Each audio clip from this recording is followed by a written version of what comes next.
For the past week, protesters have filled the streets of cities and towns across the United States and even in some locations abroad. People from across the political spectrum of all races, ages, and backgrounds are joining in, demanding an end to racism in response to the police killing of George Floyd in Minneapolis. Major companies are posting messages of support for racial equality, and while some demonstrations have been marred by violence and looting, most of the protests and protesters are peaceful. Why is this happening right now? What has made this moment ripe for collective action on this scale? What are the psychological forces that are driving people, even in the midst of the COVID-19 pandemic, to turn out in such numbers and in so many places? Welcome to Speaking of Psychology, the flagship podcast of the American Psychological Association that looks at the connections between psychological science and everyday life. I'm Kim Mills. I'm speaking today with Dr. Lauren Duncan, a professor of psychology at Smith College, who studies what motivates some people to try to change society, while others are happy with the status quo. While she didn't exactly write the book on the psychology of collective action, she did write the chapter of that name for the Oxford Handbook of Personality and Social Psychology. Her research digs into the reasons why people act on their political beliefs, looking at internal factors like personality and external factors such as current events. Thank you for joining us today, Dr. Duncan. Thank you very much, Kim. Let's start by talking about what's happening today that's driving people into the street in great numbers, and not just in big cities, but in small towns and overseas. And let's be honest, we see injustices in the world every day, but rarely have we seen protests quite like what we're seeing now. So what's different about today? Well, I have been talking with friends, and we've been talking about the concept of tipping point. Anytime there's any sort of meaningful social change, there comes a tipping point where people who have been oppressed or treated unfairly or treated with violence for years and years have been protesting against it for years. But it's only when the, quote, silent majority, people who aren't actually directly affected by this maltreatment, it's only when those people finally take an interest and start to get outraged that causes the things to tip over into wide scale social change. So you're asking about why are there so many protests right now? Well, I mean, obviously we have these events that so many instances of innocent or Black people getting treated violently by police, and that's been going on for a long time. You're saying what's different now, and there are a couple of things that are different right now. I would say the pandemic is actually one of the contributing factors. There are a lot of people who have been cooped up inside their houses for 2 months to 3 months, and some of them have lost their jobs.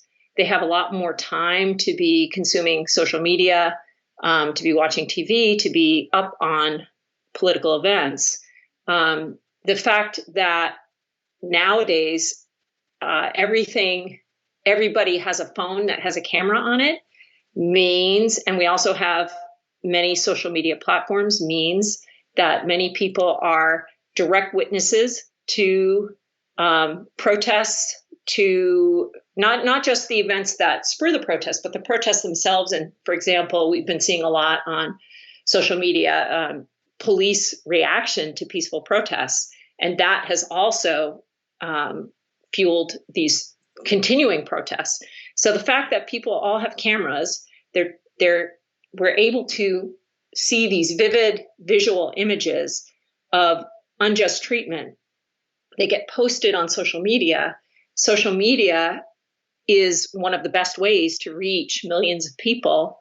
So it spreads like wildfire. So we have these distribution channels for amateur videos that is unprecedented. So we've got the pandemic where people have more flexible time, and also the availability of avenues in which to post videos and to share information and to analyze what's going on from a structural point of view.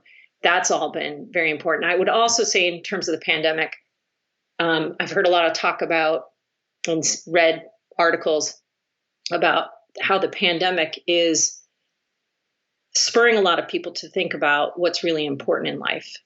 And so for people who have been kind of just caught up in the daily grind for years and years and years, or months and months and months, going to their jobs, taking care of their kids, going to school, whatever, and basically saying, I don't really have time to engage with what's going on outside of my neighborhood, because for a lot of these people, this is outside their neighborhood.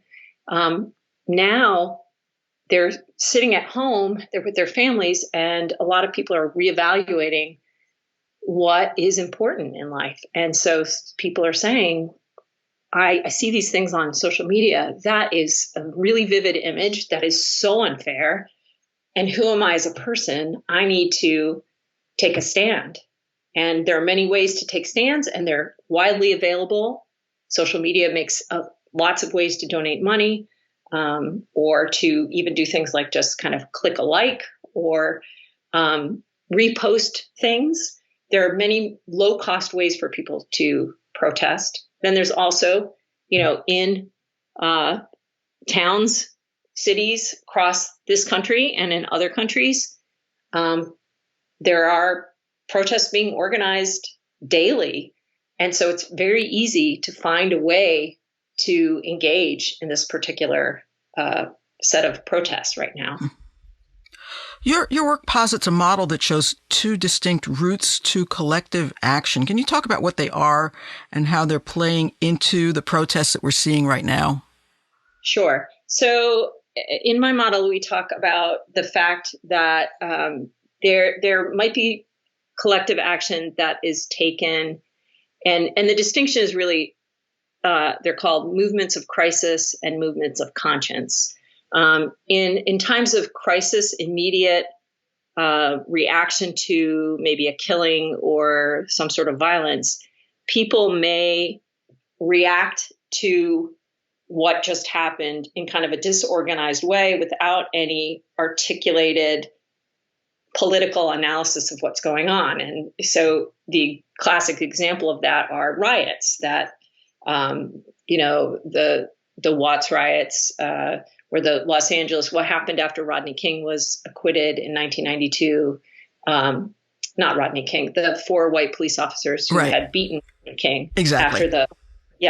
So when those 4 white police officers were acquitted of any wrongdoing in the beating of Rodney King, there was a response from central Los Angeles communities of color, and that involved some violence or destruction of property, et cetera.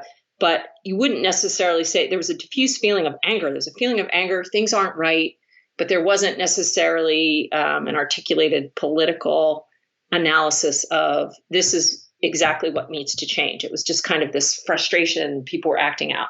But then you have crisis of conscience, which tends to happen in times where basic human needs are met and people are agitating for rights. So, the women's movement is a classic example of this. Women have been agitating for equal rights for hundreds of years. And usually what happens for women's movements is, you don't typically have kind of basically what you have is people who develop an analysis of the situation. They recognize sexism and they recognize things that are unfair. And then they take action that is very strategic and thought out about how we want to change things. What's interesting about this particular set of protests right now is it seems to be a combination of the two. So there is a very sophisticated political analysis about institutional racism and about how the kind of police state or structural, the way police officers are socialized, how that has to change. So there's a sophisticated analysis about that, but there's also this sense of kind of diffuse anger, particularly in communities of color, that we can't lose another life. We can't lose another life. So it's kind of a combination of the two. But what's interesting is oftentimes when people go to a protest because they have this feeling of anger and they're not really sure what to do about it, when they go to a protest, they often then they're exposed to the sophisticated political analysis that ends up sustaining long-term activism. So something like, say, the Women's March right after the election of Donald Trump, that seemed very diffuse, like there really wasn't a clear agenda. Is that why that seems to have fizzled out? Well, I think, yeah, that definitely is an example of, that's another example of, because women's rights have been a movement for so long, that was a combination of both again. So there were a lot of people who had never participated in protests before who attended the marches right after Trump was elected, because right after he was inaugurated, because they were just feeling so hopeless and that they needed to be around people who felt the same way they did. And and a lot of young people who didn't have any sophisticated analysis of this, they just knew they didn't like this fact that Trump got elected. So they were there. But there were so many different groups that went to these marches. I mean, they weren't just women's groups either. They were, people right, fighting for immigrant rights and anti-racist groups, and you name it. If it's on the progressive left, they went to that movement.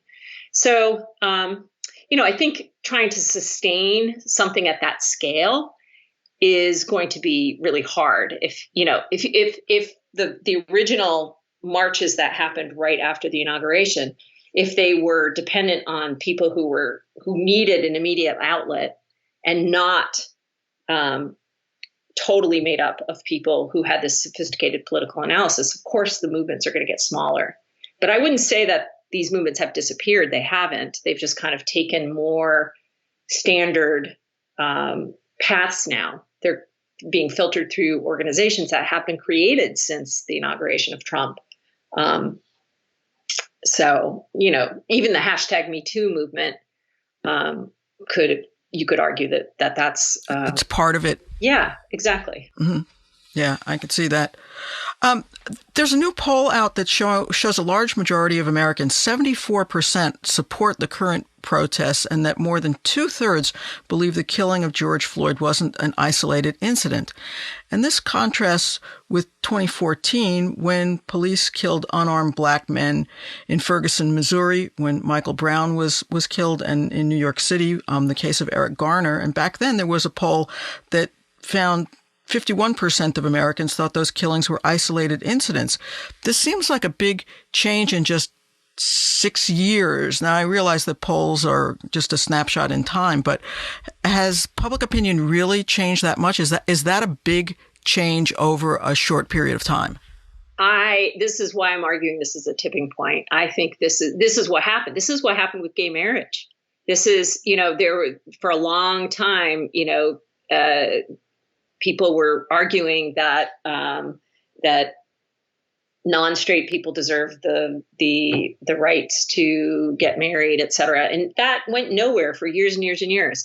And then maybe it's generational replacement. There's part of the time it's, younger generations getting to be voting age, whatever, just a series of events that happen that, again, convince the quote silent majority that finally, no, we need to actually speak up for these people's rights. So I would say that the polls the change in the polls that you just talked about is really encouraging. I'm really happy to hear that, and that, to me, that's evidence of that things may actually have a chance to change. I mean, we've seen in the newspapers recently too about how police departments across the U.S. are reconsidering some are talking about completely, the Minneapolis Police Department is talking about completely starting over with how they're going to police or how they're going to think about police. And that is really what needs to happen. And that, I've just been reading, town after town is doing this. And so I'm feeling like this is a tipping point. And that things hopefully will change now.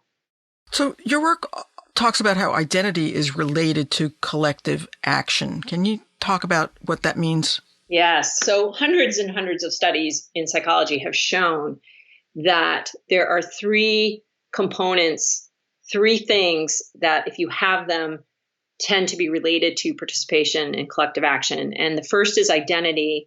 And identity means oftentimes when we've done research on this, we're usually talking about groups who haven't held a lot of power and influence in society.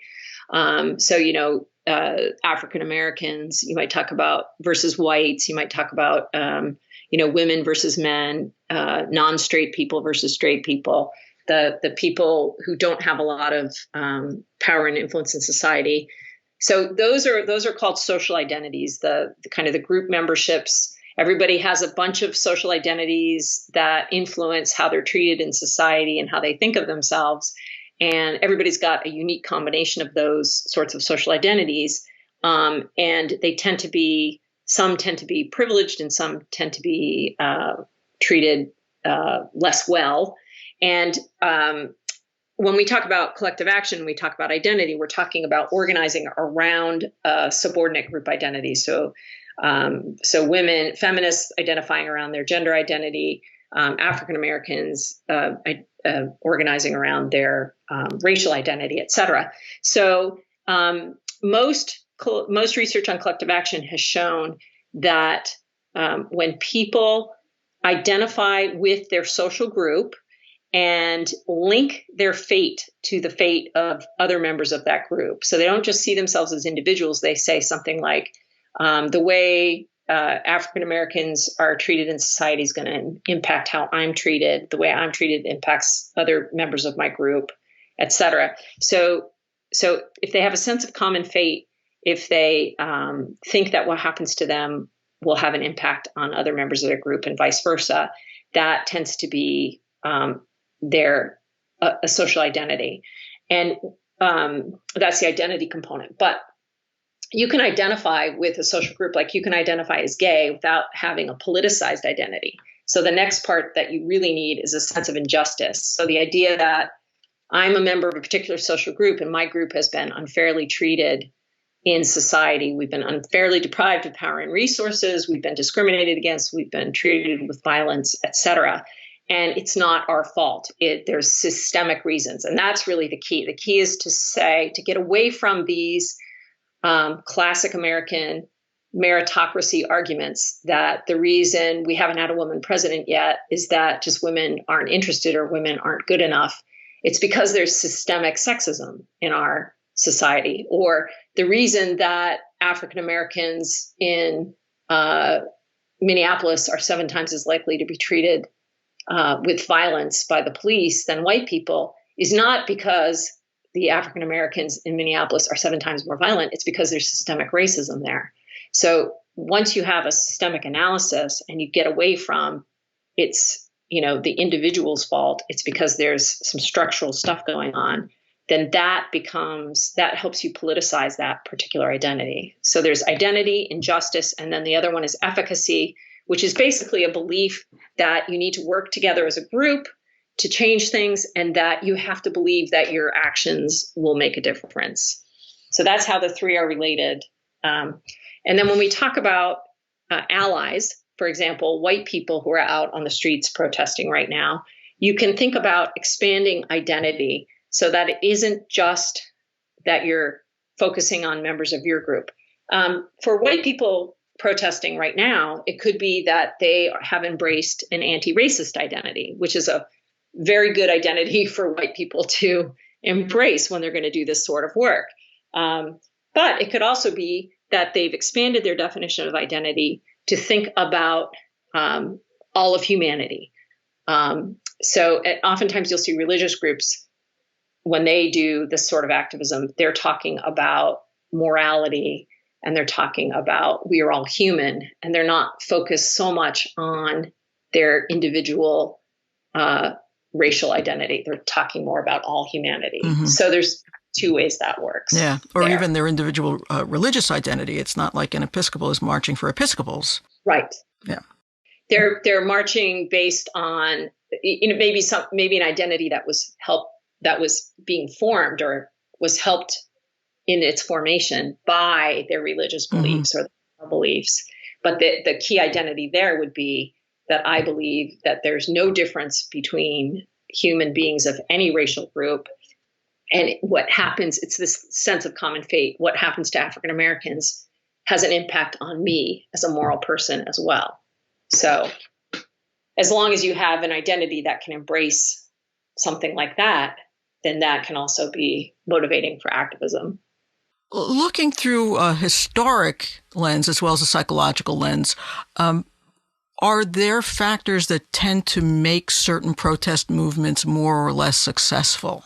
Yes. This is the kind of the tipping point argument and the silent majority argument. So Martin Luther King Jr. was a pretty brilliant organizer.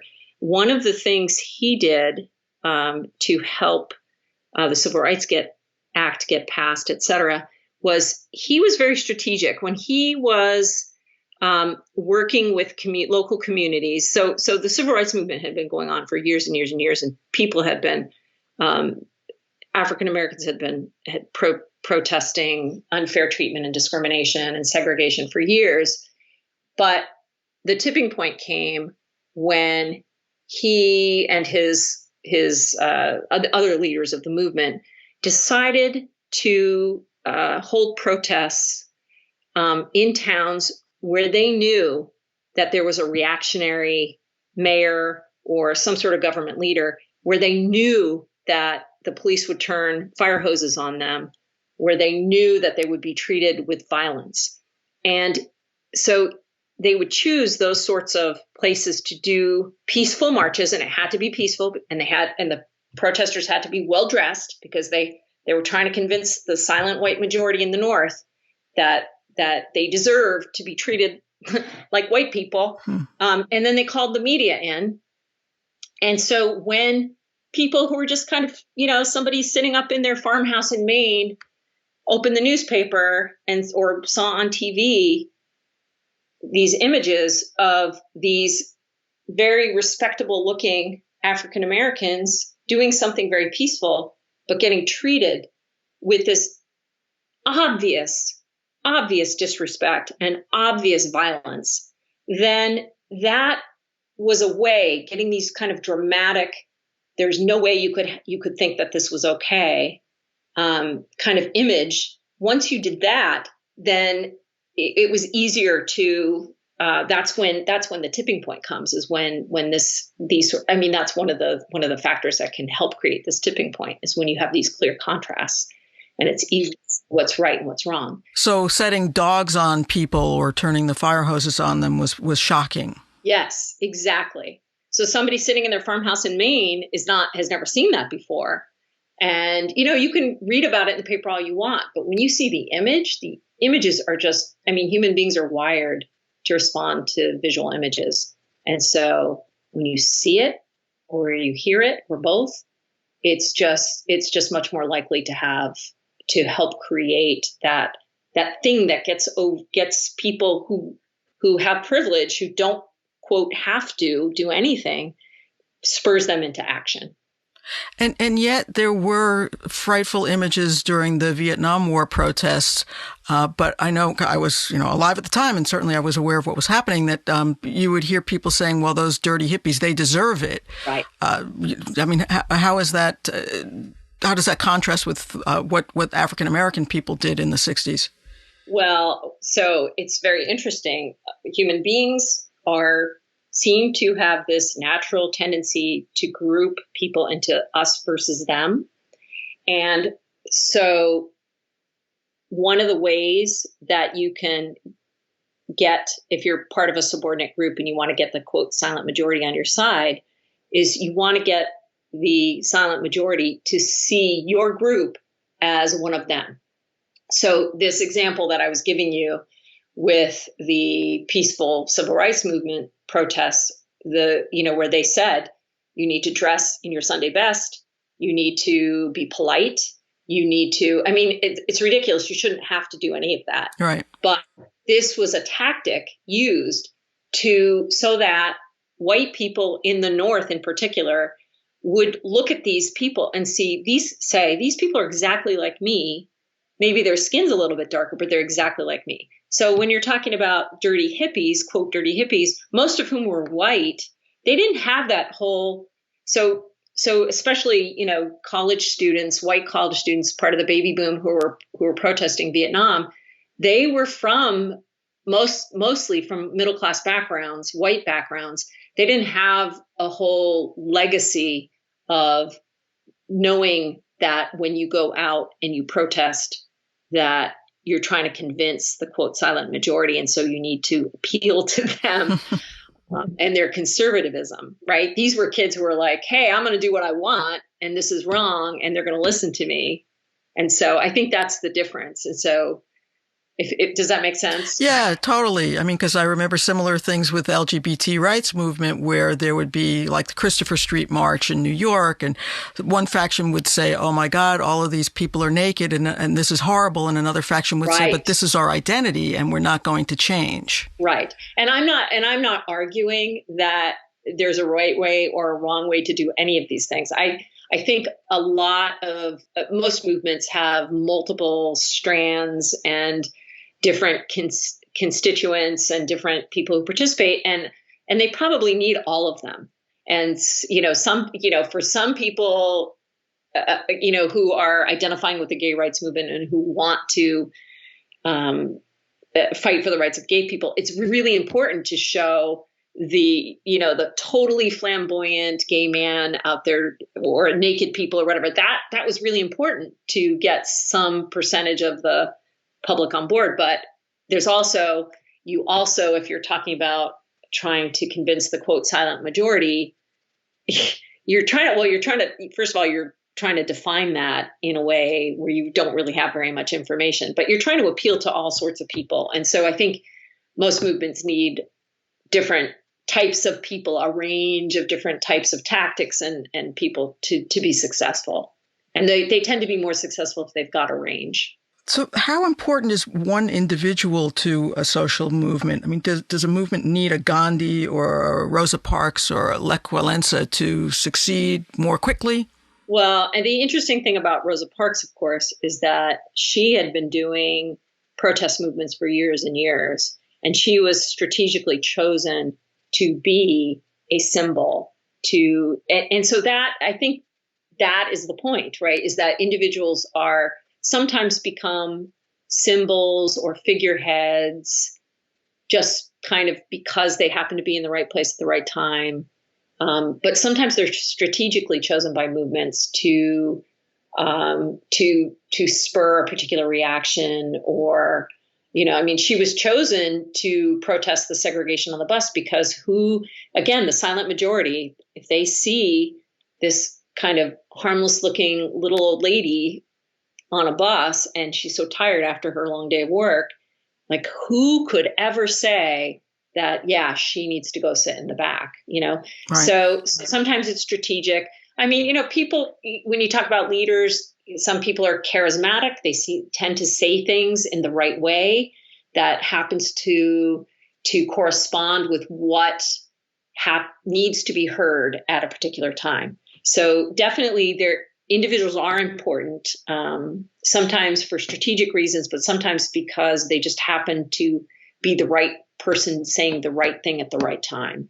Let's change tracks here a little bit and talk about the role of family involvement in political activism. Yes. Are children of anti-war demonstrators, for example, are they any more likely to become activists today? And what might be the impact on kids who are being taken to protests right now? Oh, absolutely. So yeah, the research in psychology has shown generational impact. So my own research showed that when we're talking about the protests against the Gulf War in 1991, when I was at University of Michigan at that point, and right around the time when President Bush, the first President Bush, was deciding whether or not to invade Iraq or not. I mean, Kuwait. So anyway, what we found was that kids, so college students who had parents who had protested the Vietnam War were much more likely to protest the Gulf War. Kids who had parents who had either fought in Vietnam or were pro-Vietnam supporters were more likely to be on the support our troops side. And interestingly, kids who had parents who didn't have any sort of reaction to the Vietnam War, active reaction, were also more likely to not do anything in response to the Gulf War. So, and this is just one example of a study. There have been many studies that show that parents model behavior for children. They model, how do you solve political problems? How do you react to political problems? So when parents are taking children right now to these protests, it will probably become just a part of how children see when they become adults. This is one of the things you can do. This is a tool you have in your toolbox if you see something unjust. And it's not just the behavior, right? They're also learning particular attitudes too at the time. So, yeah. So I would say there's two points I want to make here. One is that whatever your parents are modeling for you as a child becomes your default for kind of the way you're just going to see, this is how I deal with things in general. But when we're talking about young adults are in identity development. They're trying to figure out who they are, where they fit into the world, what they believe in. They may be questioning what their parents have taught them. Is it consistent with what they believe now? They're trying to figure out commitments in that way. So lots and lots of research has also shown that whatever's happening when you're a young adult is going to have a long-lasting impact on how you see yourself even many, many years later. And the classic example we have of that are these protesters against Vietnam or Vietnam War supporters, baby boomers in general, that may end up defining themselves even many years later as 70-year-olds as kind of 60s radicals. So these events that are going on right now can have a huge impact. Any thoughts on what we should expect to see in the coming weeks and months? Does this protest have legs? Can you tell yet? Well, just the fact that I'm reading in the paper about police departments making changes in my own town, my small town of Northampton here. We've had online city hall meetings with the public commentary, and the last one. So I think it's usually supposed to be just a couple of hours. The first one was 6 hours. Wow. And then it was like midnight. So they had to add another meeting a couple days later, and that was 8 hours. So, and there are hundreds of people, my town of 30,000, hundreds of people who were getting onto the Zoom meeting and basically talking about, cutting funding to the police department, et cetera. So you're seeing that in communities all across the United States. So I think that has legs. I think that the fact that people have organized over social media can have legs. I mean, I definitely think and this is true of any movement, and it's easier these days because of the way things are advertised on social media or presented on social media. It's very easy for people to kind of drop in for a day or two and then drop out. That's super easy. And they call it that, that can be clicktivism. That's one of the terms that we use is, you just click a like and that's it. So some percentage of people will just end up dropping out of it altogether. But this will have an impact, and, some percentage of people will continue with this. So I personally see this as a tipping point. I think there is going to be more sustained commitment to this, especially with younger people. And the other thing is, as long as it's really important for people who start participating in activism to get connected to a community and to make friends and to feel support, because it's really hard to be angry all the time. And so they need to find ways to connect in with an organization or a group that has learned how to manage the emotional toll that it takes on people to do this sort of thing. This is not easy work for anyone. All right. Well, thank you for joining us today, Dr. Duncan, and for sharing your insights into these challenging times we're experiencing. My pleasure. The American Psychological Association has information and resources on our website regarding racism and disparities, along with techniques for coping and minimizing the stress and anxiety you might be experiencing right now. So visit us at apa.org. You can also find previous episodes of Speaking of Psychology on our website at www.speakingofpsychology.org. And you can subscribe to our podcast on Apple, Stitcher, or wherever you get your podcasts. And while you're there, please give us a rating. If you have comments or ideas for future podcasts, email us at speakingofpsychology@apa.org. Speaking of Psychology is produced by Lee Weinerman. Our editor and sound engineer is Chris Kondayan. Thank you for listening. For the American Psychological Association, I'm Kim Mills.